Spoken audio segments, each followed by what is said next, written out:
Hello everybody and welcome to some Bible journaling, and today it's from the beautiful island of Iona, and I'm just looking out of my bedroom window across at Mull. You can see it's a bit misty today and there's genuine Western Isles rain on the window. I don't know if you can still see that, but I think as views from your bedroom window goes, this is pretty stunning. There's a 15th century abbey for you.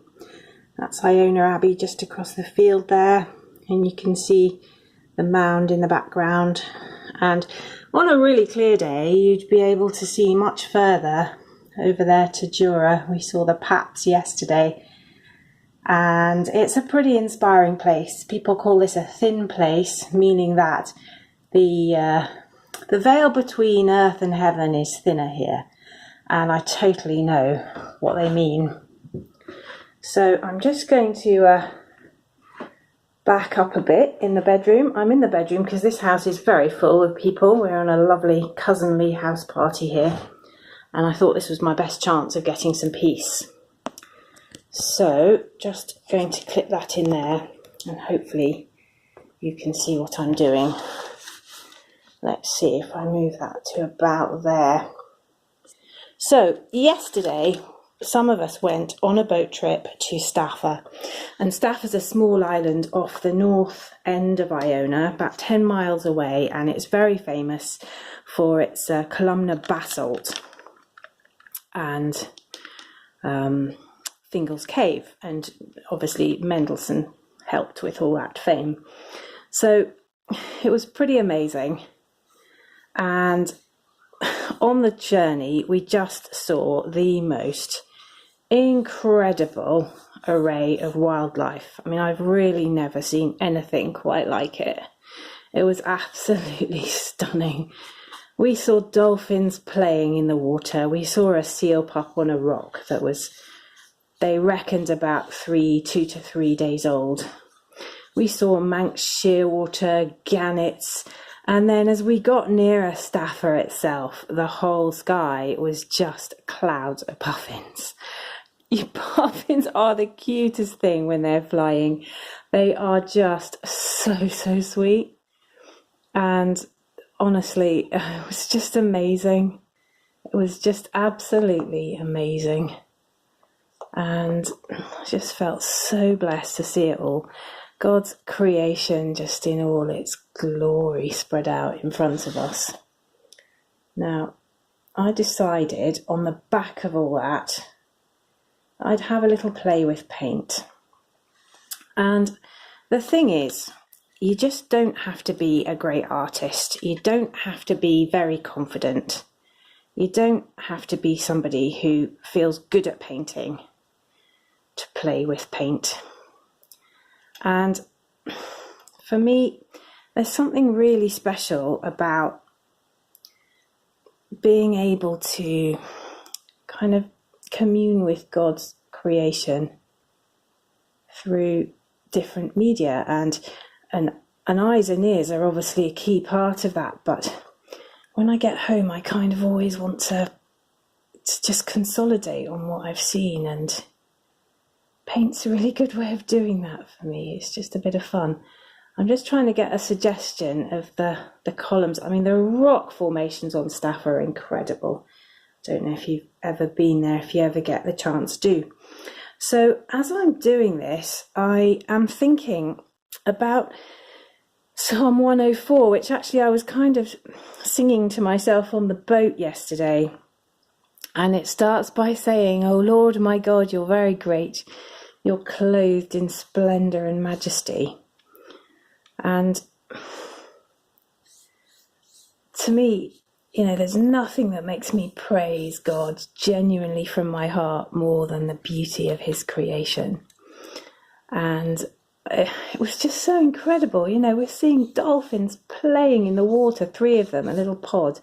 And they were doing that dolphin thing with the fins sticking out, kind of rolling in the water. And it was such an incredible view. It was just absolutely stunning.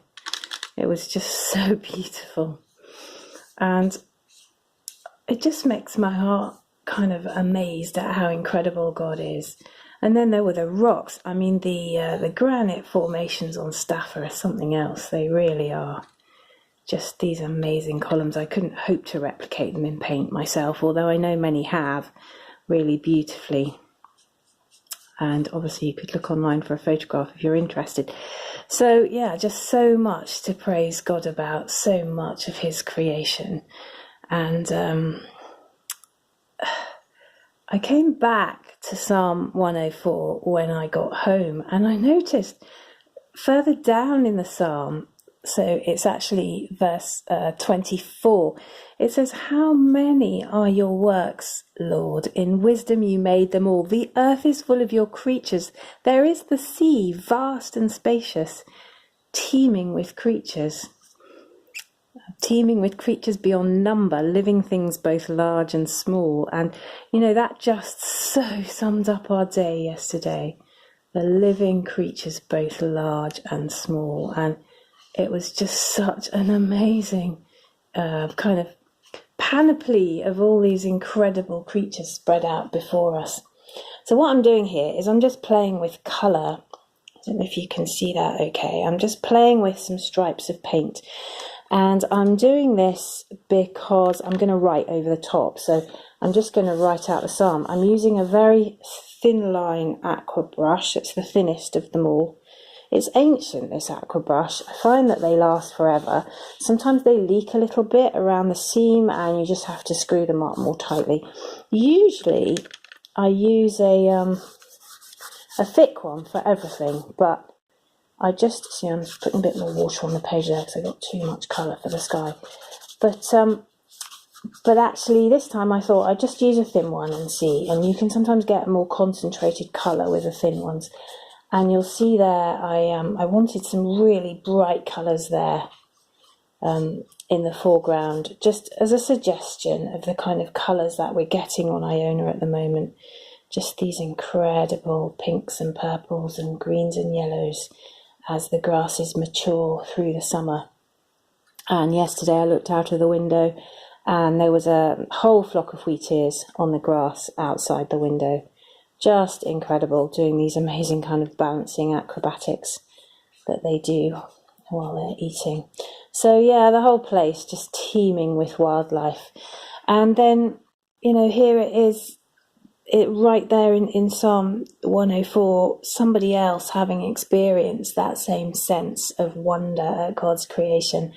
How many are your works, Lord? In wisdom you made them all. The earth is full of your creatures. There is sea vast and spacious, teeming with creatures beyond number, living things both large and small. There the ships go to and fro, and Leviathan, which you formed to frolic there. Now there's lots of debate about Leviathan. It's sometimes seen as a serpent or a big sea monster, but actually in the creation narratives in Genesis, the Leviathan is translated whale in the King James Version, and it really seems to mean just a large sea creature. And I think those dolphins we saw, though not as big as whales, came pretty close yesterday. They were just so gorgeous. So I'm just going to add a little bit there, because there's that little bit that just comes off the end of Staffa and pokes into the sea, and get a bit more, oh sorry, just gone out of the shot there, a bit more sense of columns. And then what I do want is a really dark bit. Fingal's Cave is about there. We did get to land on the island yesterday because the weather wasn't too bad. You can't always land, but just want a suggestion of some really dark stuff there. And these amazing columns just poking up. So what I'm going to do now, I think it's pretty much dry, is I'm just going to write those verses from the psalm across the top. I may not write all of them, so I'm writing with the NIV here, and it's my journaling Bible, and I haven't journaled in that space yet, so I'm going to be doing that. But I generally start with a page in a blank notebook, just because you've got a lot more scope, and I think in terms of the workshops that I run, it's much more accessible. Not everybody has a journaling Bible, so I do both usually.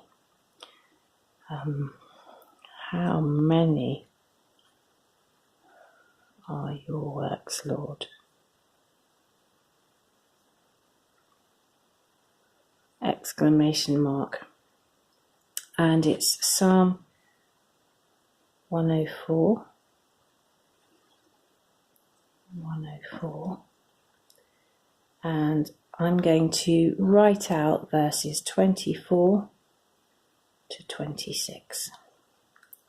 So I'll write out the rest of it. Don't know if you can see that because of the light. I'll write out the rest of it here, and then that will just remind me of that amazing feeling of being on the water in God's creation with seals and dolphins all around us, with clouds of puffins flying overhead, and just how incredible God is.